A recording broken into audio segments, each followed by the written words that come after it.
अस्सलाम वालेकुम नाजरीन, आप देख रहे हैं गुलिस्तान न्यूज़ और प्रोग्राम न्यूज़ एट 6 के साथ मैं हूं आपका मेज़बान इदरीस फलाही। नाजरीन, इस खास प्रोग्राम में 6 बड़ी खबरों पर नजर डालेंगे। दिन की 6 बड़ी खबरें जो जम्मू कश्मीर से लेकर मुल्क की सतह और उसके बाद बैनुल-अक़वामी सतह पर क्या कुछ सलामती और सियासी सूरत-ए-हाल, इन तमाम चीज़ों के हवाले से बात करेंगे। खासकर मशरिक़ वस्ता और खासकर ईरान इसराइल अमेरिका जंग के हवाले से क्या कुछ अपडेट्स है वो भी आप तक पहुँचाएंगे। लेकिन आगाज़ इस हवाले से करेंगे जहाँ पर आपने हरमुज़ के हवाले से एक बड़ी खबर आपको बता रहे हैं, जहाँ पर आपको बता दें जहाँ पर मशरिक़ वस्ता कशीदगी के बीच आपको बता दें जहाँ पर तेल के हवाले से बात करेंगे, जहाँ पर आपना हरमुज़ के बावजूद भारतीय गैस सप्लाई जारी है और ग्रीन सानवी बहिफाजत एलपीजी लेकर पहुंच गया है। इस हवाले से जानकारी मिली है। ईरान से गैस बरदार जहाज मंगलुरु पहुंच चुका है। वजारत शिपिंग की सूरत हाल पर मुसलसल नजर है। इस हवाले से आपको बता दें जहां पर मशरिक़ वस्ता में जारी कशीदगी के बावजूद भारत को एलपीजी की फराहमी जारी है, जहां भारतीय टैंकर ग्रीन सानवी तकरीबन 46,650 टन एलपीजी लेकर अपना हरमुज़ को बहिफाजत अबूर कर गया, जबकि ईरान से आने वाला एक और टैंकर मंगलुरु बंदरगाह पहुंचकर कार्गो उतार रहा है। हुकाम के मुताबिक ये 7वां भारतीय झंडा बरदार एलपीजी जहाज है जिसने इस अहम आबी गुजरगाह को अबूर किया है, जो ईरान पर अमेरिका और इसराइल के हमलों के बाद तकरीबन बंद हो चुकी थी। वजारत पेट्रोलियम के मुताबिक ईरान से तकरीबन 44,000 टन एलपीजी लाने वाला जहाज भी कामयाबी से पहुंचा है, जो 7 बरस बाद ईरानी तवानाई की पहली बड़ी खरीदारी तस्वर की जा रही है, जबकि अमरीकी पाबंदियों में आर्जी नरमी के बाद ये पेशरफ मुमकिन हुई है। रिपोर्ट्स के मुताबिक इस वक्त भी 17 भारतीय जहाज अपना हरमुज़ के मगरबी हिस्से में फंसे हुए हैं, ताहम दीगर कई जहाज पहले ही महफूज मकामात तक पहुंच चुके हैं। भारत अपनी एलपीजी जरूरियात के तकरीबन 60% खलीजी ममालिक से दरामद करता है, जिसमें से 90% मशरिक़ वस्ता से आता है। इसलिए हालिया तरसील को मुल्क में गैस की किल्लत काम करने के लिए अहम करार दिया जा रहा है, जबकि हुकाम का कहना है कि तमाम भारतीय मल्लाह महफूज हैं और समुद्री तिजारती सरगर्मियां बदस्तूर जारी है।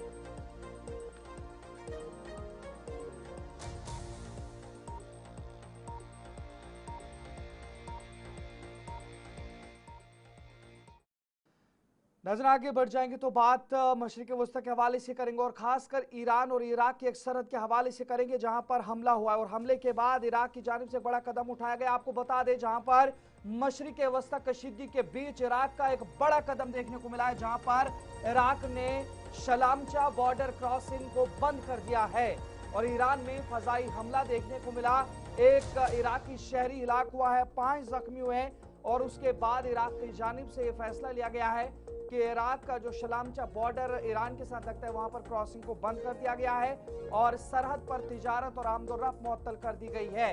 इराक ने ईरान की सरहद पर वाक़ शलामचा बॉर्डर क्रॉसिंग को फजाई हमलों के बाद बंद कर दिया है, जिनमें ईरानी जानिब मुसाफिर इस्तकबालिया इलाके को निशाना बनाया गया और एक इराकी शहरी हिलाक हो गया है।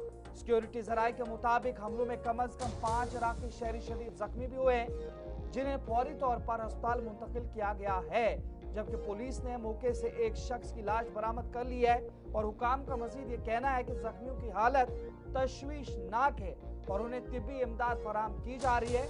वाक़े के बाद इराकी सरहदी हुकाम ने तिजारती सरगर्मियों और मुसाफिरों की आमदोरफ्त को फौरी तौर पर मुअत्तल करने का हुक्म जारी किया है, जिसके बाइस दोनों ममालिक के दरमियान ये अहम सरहदी रास्ता मुकम्मल तौर पर बंद हो गया है, जबकि इस पेशरफ्त ने खित्ते में पहले से जारी कशीदगी में मजीद इजाफा भी कर दिया है। नजर आपकी जानकारी के लिए बता दें, ईरान और इराक के दरमियान वाक़े शलामचा बॉर्डर क्रॉसिंग खित्ते का एक निहायत अहम स्ट्रेटेजिक, मुआशी और मजहबी राब्ता पॉइंट समझा जाता है, जो जनूबी इराक के शहर बसरा और ईरान के आबादान के करीब वाक़ है। ये सरहदी गुजरगाह ईरान से इराक को नॉन ऑयल बरामदात जैसे खुराक, तामीराती सामान या इंडस्ट्रियल मटेरियल और घरेलू अशिया की तरसील के लिए एक बड़ा जमीनी रास्ता करार दिया जाता है, जबकि मुजवजा रेलवे मंसूबा दोनों ममालिक के दरमियान तिजारती रवाबित को मजीद मजबूत बनाने में मदद देगा। इस हवाले से भी वहाँ पे काम चल रहा है, लेकिन इसके अलावा ये रास्ता मजहबी सयाहत के लिए भी इंतहाई अहम है, जहाँ लाखों ईरानी ज़ायरीन करबला और नजफ जैसे मुकद्दस मकामात का सफर करते हैं।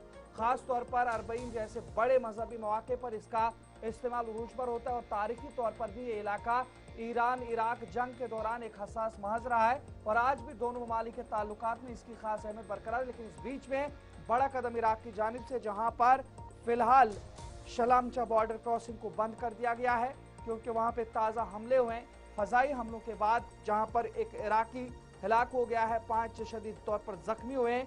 लेकिन उसके बाद अगर बात करें तो ये हमला इसराइल या अमेरिका की जानिब से किया गया या क्या है, इन तमाम चीज़ों के बारे में भी तहकीकात जारी हैं। लेकिन इस बीच में इराक की जानिब से बड़ा फैसला कि शलामचा बॉर्डर क्रॉसिंग को फिलहाल बंद कर दिया गया है और रोक दिया गया है। नजरी जम्मू कश्मीर का रुख करेंगे और जम्मू कश्मीर के अंदर आज खास दिन इस हवाले से भी क्योंकि आज जम्मू कश्मीर असेंबली के अंदर बजट इजलास का आखिरी दिन भी था। क्योंकि आपको बता दें जम्मू कश्मीर असेंबली का बजट इजलास आज मुकम्मल हो गया है, कार्रवाई को मुलतवी कर दिया गया है गैर मुअय्यना मुद्दत तक और स्पीकर अब्दुल रहीम राथर की जानिब से इजलास को एक आपको बता दें जहां पर अब्दुल रहीम राथर की जानिब से बाकायदा तौर पर इस इजलास को कामयाब करार दिया गया है और 2 मरहलों पर मुश्तमिल इजलास जो 2 फरवरी साल 2026 से 4 अप्रैल तक जारी रहा और इस बीच में आपको बता दें गर्मा गर्म और हंगामा खेज बहस भी देखने को मिली। लेकिन इस बीच में 22 नशिस्तों में ऐवान ने 11 घंटे 36 मिनट काम किया है, जो इस वक्त रिपोर्ट्स आई हैं। आपको बता दें जहां पर जम्मू कश्मीर कानून साज असेंबली का बजट इजलास गैर मुअय्यना मुद्दत के लिए मुलतवी कर दिया गया, जिसके साथ गुज़श्ता 2 माह से जारी 2 मरहलों पर मुश्तमिल इजलास इख्तिताम पजीर हो गया है। यह इजलास 2 फरवरी को जम्मू में शुरू हुआ था और 20 फरवरी तक जारी रहने के बाद रमजान और ईद के वक्फे के लिए मुलतवी किया गया, जबकि कार्रवाई 27 मार्च को दोबारा शुरू होकर आज 4 अप्रैल को बजट की मंजूरी और कानून साजी के अमल की तकमील के साथ खत्म हुई। स्पीकर अब्दुल रहीम राथर ने बताया कि इजलास के दौरान कुल 22 नशिस्तें हुई और ऐवान ने 11 घंटे 36 मिनट तक काम किया। इस अरसे में हुकूमत की जानिब से पेश किए गए 8 बिल मंजूर भी कर लिए गए हैं। आपको बता दें जहां पर उन्होंने मजीद कहा कि 25 दस्तावेजात ऐवान में पेश की गई, जबकि 39 निजी अरकान के बिल मौसूल हुए, जिनमें से 36 मंजूर, 3 मुस्तरद और 2 पेश किए गए। सवालात के हवाले से 1379 सवालात दर्ज किए गए वक्फे सवालात के दौरान, जिनमें 144 मुस्तरद, 2 वापस ले गए, 3 फहरिस्त में शामिल नहीं हो सके, जबकि 110 तवज्जो दिलाव नोटिस भी मौसूल हुए। इसी तरह 138 करारदादें पेश की गई, जिनमें से 27 मुस्तरद और 14 फहरिस्त में शामिल हुई, जबकि 4 करारदादों पर गौर किया गया, जिनमें 2 पर बाकायदा बहस हुई। स्पीकर ने इजलास के पुरअमन और मौसर इनेकाद पर अरकान वुज़रा हुकाम और मीडिया का शुक्रिया अदा किया। वहीं पर आपको बता दें इसी इजलास के दौरान खासकर ये जो बजट सेशन जो जारी रहा, इसके अंदर जो बजट पेश किया गया साल 2026-27 का, और इस साल के बीच में जो वज़ीर आलम उमर अब्दुल्ला की जानिब से सबसे बड़ा ऐलान किया गया कि जो आर्जी मुलाजमिन जम्मू कश्मीर के उनके मसले को मरहलावार या फेस मैनर्स में इस साल से बाकायदगी के लिए या रेगुलराइजेशन पॉलिसी को बहाल करने के हवाले से काम किया जाएगा। इसी इजलास के अंदर वो किया गया और फिलहाल जो मुअय्यना मुद्दत है वहां तक अब इस इजलास को मुलतवी किया गया है। स्पीकर अब्दुल रहीम राथर ने क्या कुछ कहा है वो भी जरा आपको सुनाते हैं। कानून साज असेंबली के इस बजट इजलास के इख्तिताम पर मैं ऐवान की कार्रवाई को अहसन तरीके से चलाने में अपना ताउन फराहम करने पर सबसे पहले तमाम मौजूदा अरकान असेंबली का तहे दिल से शुक्रगुजार हूं। मैं आपको मुबारकबाद देना चाहता हूं और आपने हदल मकदूर कोशिश की कि आप सही बात इन तक पहुंचाए। कभी कभी ये होता है, गिले शिकवे होते हैं कि ये ठीक नहीं है, जवाब ठीक नहीं है, लेकिन हदल मकदूर हमारे मिनिस्टर्स ने कोशिश की है कि गवर्नमेंट के व्यू पॉइंट को, गवर्नमेंट की कारकर्दगी को इस हाउस के सामने रखने में, तो उनका भी मैं शुक्रिया अदा करना चाहता हूं। तो सबसे बड़ी बात है, जैसे कि आप सबने कहा। नजरीन आगे बढ़ जाएंगे तो कुछ रिएक्शंस भी इस हवाले से आए, वो भी आपको दिखाने की कोशिश करेंगे। जहां पर आपको बता दें जम्मू कश्मीर असेंबली में बजट इजलास का कामयाबी के साथ मुकम्मल होने पर जम्मू कश्मीर की अलग अलग सियासी जमातों ने या जमातों से ताल्लुक़ रखने वाले अरकान असम्बली ने अपने अपने तासुरात पेश किए हैं इस इजलास के बारे में। क्या कुछ कहा है वो भी ज़रा आपको सुनाते हैं। इसमें ये दो फेज़ में रहा। पहले एक फेज़ में उसमें गवर्नर एड्रेस, बजट, ग्रांट्स वगैरह हुए और ईद के बाद दूसरा सेशन हुआ। मेरे ख्याल में ये लॉन्गेस्ट सेशन रहा। इसमें हमने कोशिश की कि दो सिटिंगों में भी ग्रांट्स में डिबेट हुआ, डिस्कशन हुआ। मेरे ख्याल में मेंबरों को मौका मिला कि उन्होंने अपने कॉन्स्टिट्यूंसी के अलावा जो भी रेलिवेंट इश्यूज। मेरा जो जायज़ा है इस सेशन का, दो हिस्सों में मुनक्कद हुआ। आज तक का तजुर्बा मुझे यही बता रहा है कि सिचुएशन जो भी हो, बहस रहे असेंबली के अंदर, हर मेंबर को ये अधिकार है और अपॉर्चुनिटी मिले बात करने का अपने लोगों की। उस लिहाज से मैं समझता हूं कि ये आज के हाउस की कार्रवाई प्रोडक्टिव रही है। बातें उठी, लोगों की बातें उठी, तल कलामियाँ हुई, एक दूसरे के साथ लड़े, पेपर फाड़े गए, एक दूसरे के खिलाफ बात की, एक दूसरे के फेवर में बात की, अलग अलग इक्वेशंस बनी, कभी बीजेपी और पीडीपी एक साथ उठी, कभी कुछ ऐसा हुआ। बट ओवरऑल जो चीज़ 10 साल से मिस हो रही थी जम्मू कश्मीर में कि लोगों की बातें उठी। मैं समझता हूं कि मेरे फ़ोन में रोज़ शाम को 200-300 मैसेजेस था कि हमारे ये इश्यूज उठाइए। इसका मतलब है लोगों की भी उम्मीदें इस हाउस से हैं। और जब 90 क्षेत्र से, 90 कंस्टिट्यूंसी से बात उठती है तो आप समझ सकते हैं कि इस हाउस पे कितनी नजरें हैं। जो वोट लोगों ने आज से 1.5 साल पहले दिया था, कितना जिस तरीके से असेंबली में हर एक विधायक ने अपने मुद्दे उठाए हैं, अपने कंसर्न इश्यूज जाहिर किए हैं, ये बड़ा एक सक्सेसफुल कामयाब रहा है। मुझे लगता है हर एक के मुद्दे जो थे यहाँ पे उठे हैं। नजर आगे बढ़ जाएंगे तो बात जरा काबीना वजीर सकीना मसूद हित्तू और वहीद रहमान परा के हवाले से भी करेंगे, क्योंकि आज के असेंबली सेशन के अंदर खास तौर पर दोनों में तलखियां देखने को मिली, जहां पर जम्मू कश्मीर की सियासत में कशीदगी देखने को मिली, क्योंकि काबीना वजीर सकीना मसूद हित्तू और वहीद रहमान परा आमने सामने देखे गए। आज असेंबली के अंदर वजीर तालीम का परा पर सख्त हमला, सियासी हमला, माजी के केसेस का हवाला दिया गया। वहीं पर वहीद रहमान परा ने केसेस पर वजाहत दी है, एनसी पर निशाना भी साधा गया है। इस हवाले से आपको बता दें, जहां पर जम्मू कश्मीर की सियासत में उस वक्त शदीद कशीदगी देखने को मिली जहां वजीर तालीम सकीना मसूद हित्तू और पीडीपी रहनुमा वहीद रहमान परा के दरमियान सख्त लफ्जी जंग छिड़ गई। सकीना मसूद हित्तू ने परा के बयानात पर रद्द-ए-अमल देते हुए उन पर शदीद तनकीद की और उनकी साख पर सवाल उठाते हुए याद दिलाया कि वो माजी में यूएपीए के तहत गिरफ्तार रह चुके हैं और उन पर संगीन इल्जाम आयद किए गए थे, लिहाजा उन्हें दूसरों पर तनकीद करने से पहले अपने माजी पर गौर करना चाहिए। और उन्हें अपने तालीमी पस मंजर पर होने वाली तनकीद का जवाब देते हुए कहा कि गर्चे उनके पास बाज़ाब्ता डिग्री नहीं, मगर उन्होंने अवामी खिदमात के जरिए अपना मकाम हासिल किया है। दूसरी जानिब पीटीपी ने वही पर्रा का दिफा करते हुए उन बयानात को सियासी करार दिया और कहा कि कानूनी मामलात को सियासी हथियार के तौर पर इस्तेमाल करना मुनासिब नहीं है। इसी तनाज़े ने वादी की सियासत में बढ़ती हुई पोलराइजेशन को मज़ीद नुमाया कर दिया, जहाँ ज़ाती और कानूनी मामलात को सियासी बहस का हिस्सा बनाया जा रहा है, जबकि सियासी मुबस्सरीन और सिविल सोसाइटी ने रहनुमाओं से तहम्मुल और संजीदा अवामी मसाइल पर मबनी गुफ्तगू की अपील की।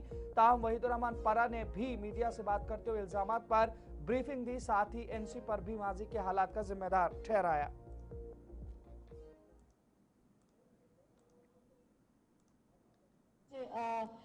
हटकर मुझे सर एक थोड़ा सा आप इजाज़त दे दीजिए, क्योंकि यहाँ जब भी बात होती है यहाँ पर्सनल अटैक्स पे लोग आ जाते हैं। अब आ ही गए तो ठीक है, हम भी आ जाते हैं। मैं उन लोगों में से नहीं हूँ जिन्होंने लोगों को गाड़ी में बिठवा के डीएसपीओ के साथ लोगों को मरवाया, न मैं उन लोगों में से हूँ जिन्होंने मिल्टन को गाड़ी में बिठा के लोगों का कत्ल करवाया, न मैं उन लोगों में से हूँ जिनको 8-10 कोल्ड स्टोर अभी वहाँ लस्सीपुरा में है, न मैं उन लोगों से हूँ जेल के नाम पे जाऊंगी और फिर लोग होटल में रहूंगी। आज जब बात करनी चाहिए तो इन्हीं के मैसेज ने उठे, हम पर इल्जाम तराशी किए। जी हाँ, मैं यूएपीए में बंद रहा हूँ, मेरे खिलाफ 2 यूएपीए में केसेस है। मुझे शर्म नहीं है क्योंकि मेरे खिलाफ फेक केसेस है और कश्मीर के 1 लाख नौजवानों के खिलाफ ऐसे केसेस है।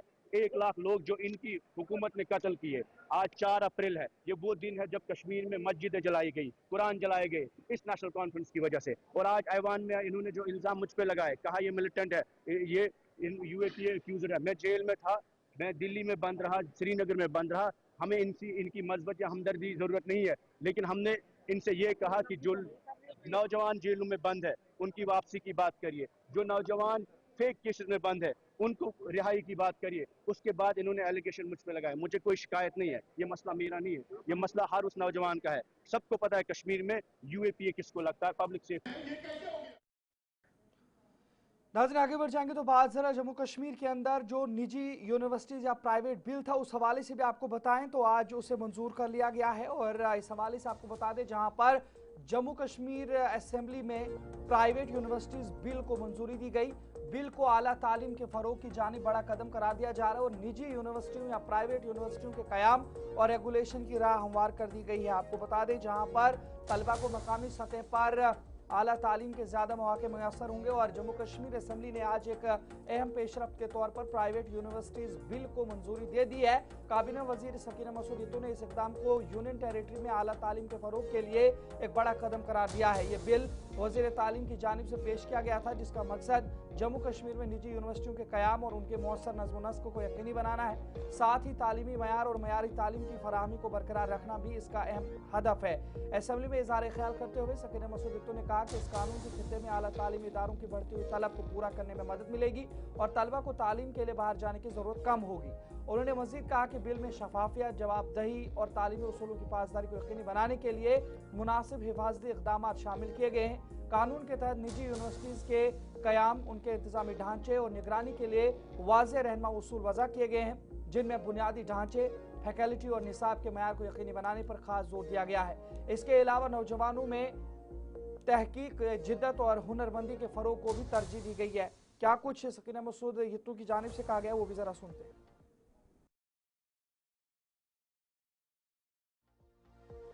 अगर सही होंगी कुछ जिनसे फ़ायदा मिल सकता है उनको इंक्लूड किया जाएगा। जैसे इन्होंने, मैं बताना चाहूँगी कि इन्होंने 5 साल के बदले में कहा है कि 3 साल होने चाहिए, 5 years में भी कंसिडर, 5 का कहा है इन्होंने। सर ठीक है, मैं इसको एग्जामिन करूँगी क्योंकि इससे क्या होगा, जो स्पॉन्सरिंग बॉडी जो होगी के बारे में ज़्यादा से ज़्यादा जानकारी और ज़्यादा से ज़्यादा रिलेबल जो है वो बन सकती है बॉडी, और इससे assessment, credibility and financial position जो है इस इंस्टीट्यूशन को ज़्यादा सीरियसनेस से जांचा जा सकता है। सर इसके अलावा किसी ने कहा है कि रिप्लेसमेंट ऑफ 30 years में भी 10 years, लेकिन सर इसको पॉसिबल नहीं है कंसिडर करना क्योंकि ये जो इंस्टीट्यूशन ये जो 30 साल का लीज पीरियड रखने का मकसद ये है कि इंस्टीट्यूशन को लॉन्ग टर्म स्टेबिलिटी, कंटिन्यूटी और एकेडमिक एक्टिविटी के साथ साथ इंफ्रास्ट्रक्चर, सिक्योरिटी और अच्छे खासे वक्त तक यूनिवर्सिटी किसी रुकावट के बगैर अच्छे तरीके से काम कर सके, ये मकसद है ये पीरियड। तो चलिए नाज़रीन, फिलहाल वक्त हुआ चला है प्रोग्राम न्यूज़ एट 6 में इतना ही। अपने मेज़बान इदरीस फलाई को इजाज़त दीजिए। देखते रहिए गुलिस्तान न्यूज़। अल्लाह निगहबान।